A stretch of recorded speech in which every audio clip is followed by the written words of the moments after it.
And welcome back, Mushroom Man Toad here, and I'm currently Alex, which means it's time for another Modding Monday. Now, I'm not gonna lie, it's 10 o'clock right now, p.m., on Sunday night, and this video's going up tomorrow while I'm in school, and I just came up with an idea, like, right now, for what I'm going to be doing. And it's basically the one thing in this mod that isn't broken, and that is the mushroom items. We've got the green mushroom, the blue mushroom, and the black mushroom, and other consumables in the mod, because every consumable in the mod is a mushroom. So these mushrooms, you know, they're like normal mushrooms. You can't just place them on the surface. You have to go down into a little cave area, then you can place them down. So there's the black mushroom, there's the blue mushroom, there's the green mushroom. Now these don't generate naturally because I couldn't make that work. Instead, you can craft them. So the first one we're going to be talking about is the green mushroom, which is this one, and to craft it, you need 1 emerald and 1 red mushroom to get 1 green mushroom. You might be thinking, ooh, green mushroom, how exciting. Well, it is, because you can combine it, not like that, but like this, to get mushroom blocks. Again, you might be saying, ooh, exciting, that doesn't even look like a green mushroom block. And you would be right, it needs to be retextured, I'm getting there. But one interesting thing you can do with these green mushroom blocks is if you put them in a furnace with some coal, you get this green mushroom core. Now, this green mushroom core is interesting because first, if I go into survival, and I get some hunger, there, see, now I have some hunger, so I can eat this, and I can end up getting a nice old jump boost, while also being incapable of damaging any entity. If I summon a pig right here, you can see I cannot punch it. So I can get away from things, but I can't actually damage any entities. And that's how the green mushroom core works. Now, of course, it does much more than that. Oh, yes. Because it can be used to craft armor. So you got the green shroom chest plate, the green shroom leggings, the green shroom helmet, and apparently the green shroom boots only work in the bottom half. I have to fix that. But you can put on all of this armor, and it gives you full armor points. It's exactly full armor points. So this is equivalent to wearing diamond armor, but you made it from emeralds combined with mushrooms. It's like a more reasonable version of emerald armor. Now, as would of course make sense, if I have a set of armor, I can also have a set of tools. So there we've got the green shroom sword, and the green shroom shovel, and I think you get the idea. So you got a tool set with it. Next one we have is the blue mushroom, crafted like this. You can take it, make a block out of it, which currently has the brick wool texture, as I've started to call it. Still not quite a mushroom, but we're getting closer. Yes, you smelt it as well, and you end up with this blue mushroom core. You take this blue mushroom core, and of course, in exactly the same way, it's exactly equivalent. Except it's blue shroom, and by the way, it looks like way nicer. Like, this is the green shroom, and that's an idea of what blue shroom looks like. It's like a much smoother version of regular diamond armor. Which, I mean, that's just something you need in your life. The last one for this is going to be the dark mushroom. The black mushroom, which is crafted by 1 red mushroom and 1 dark matter, which is a block that generates in the end. And you'll see it quite obviously where it is in the end. Just in case you didn't believe me that you'd see it. It's black stuff. If I pick block it, it's dark matter. Yeah.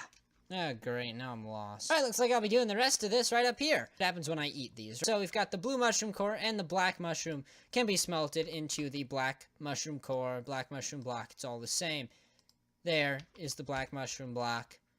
So, you want to see what happens when I eat these? So I'm going to go into game mode survival. When I eat the black mushroom core, I'm going to end up with mining fatigue and resistance, so I'm almost unkillable.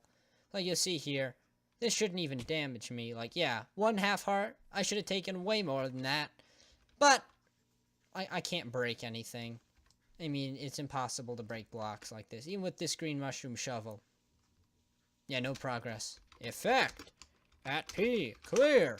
And then with this last one, I kind of got to get this on a copy-paste. When I eat the last one, by the way, you'll probably notice it completely refills my hunger, which is cool. I get really fast speed, but really high nausea. So it's kind of like... Now, as you may or may not have picked up on earlier, there are actually 6 kinds of toads in the game. We've got the green toad, the red toad, the black toad, which is the toads that I fought in that one that first video where I showed off that I would start doing stuff on this mod. It's the blue toad, the yellow toad, and the purple toad. So, these are the ones where it finally starts...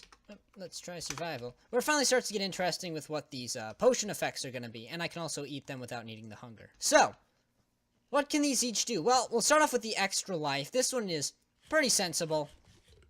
You get an extra life, right? So if you're in a tough situation, you just need an extra life. You get 20 minutes of having an entire extra row of hearts, which is awesome. So now I can take, double the damage if I'm in a combat situation or something. And no, the effect doesn't stack if you eat an extra life. It just doesn't work like that. So I'm going to clear that effect. And then the next one we're going to try is this one here, the Super Shroom. And it's going to greatly increase my strength and give me a big old jump boost. So I'm a much bigger guy, but I'm also a lot slower. You know how, like in the Mario games, when Mario is smaller, he's a little bit faster, but he doesn't hit quite as hard. Well, now I can hit much harder and punch a lot harder and jump a lot higher. Look at this. Bam! Knock that cow off that cliff. I'm actually going to come back to this one because it's probably the most broken of the mushrooms. The next one we're going to talk about is actually the Mega Shroom. Lots of strength. Crazy amounts of strength. Crazy amounts of jump boost. You can't walk. But if you touch something, it just dies. So the next one, and the last obvious what it'll do one, is the Shrinking Shroom. By the way, I didn't mention it earlier. The way you get these mushrooms is by... It's sad, I know. You have to kill the toads to take their heads to eat them and get these awesome effects. It's kind of sad. There should be another way to get them, and there might be soon. But with this one, you're much weaker because, you're a mini Mario, but you got a lot of jump boost, and you have a lot of speed, because that's the thing that comes with being mini Mario, is you get all that speed. So there you go, there's your basic mushrooms. Now these other ones are much more Minecraft specific and are very handy. The Traverser Shroom, my personal favorite of the mushrooms, when I eat it, you don't notice any obvious difference, but I actually have night vision, fire resistance, and water breathing. So you can see I can stay underwater for a pretty decent amount of time. You can see I'm just burning. It don't even matter. I'm just on fire. Just step into the water. And I just sit down here and breathe. And lastly, if it's night, you see I can still see just fine. Even at midnight. I can see just fine because of the Traverser Shroom. And the last one is going to help me now that it's nighttime. So I'm going to effect at P clear. So you can see it gets really dark all of a sudden because I don't have my brightness up. But what does this one do? Well, when you eat the Invincibility Shroom, as you might expect, you are invincible for 1 minute. It's totally busted, but it's really, really helpful for surviving the Shadow Aboni. So now if this guy tries to shoot me, yeah, I don't even take damage. I don't even take off this armor. You can shoot me all you want, man. You can't hurt me. I am invincible under the effects of this shroom. And you get this by killing the evil toad. So the strongest of the shrooms comes from killing the evil toads. Which, I guess you can do that if you want to. But that's actually going to... For this episode, that's actually all of the mushrooms that the Mushrooms mod is going to be adding for now. Again, I'm just patching bugs, so this video is kind of just in there while I'm continuing to work out the last bugs in the mod. Been super busy this week. I will get back on track with mod development. And there should be a released version coming to you very soon in the future. Hope you're excited to have these mushrooms taking part in your worlds as much as I am to see them taking part in your worlds. I love toads.